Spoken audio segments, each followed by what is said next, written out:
People are actually going to need to figure out how to be good investors going forward, and we have not yet mentally adjusted. What happened over the last 10 years is abnormal. One of my main takeaways is that people look a little too happy for me here. We're a little bit more pessimistic about the global outlook, and I'm struck by the fact that I think sentiment's actually still relatively positive here. Our view remains that at the moment the markets are over-optimistic around where we're headed with both rates and recession. And what I mean by that is that actually they're underestimating the strength of the American economy, which actually is in very good shape. The consumer is continuing to spend. You know, early days they spent money on goods, now they're spending money on services, but the economy is actually doing pretty well.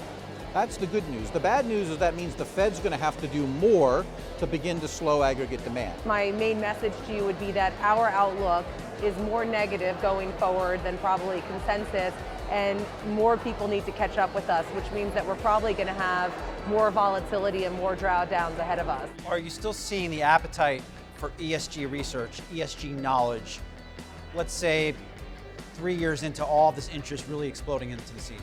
I do. Like it's not going away. Like, you know, like most markets, right? People can get ahead of themselves and overpromise and underdeliver. I think ESG is true also. Like there's gonna be a big global push to be carbon neutral by 2050. It's hard to argue that the world isn't heading towards a more carbon neutral, state of being.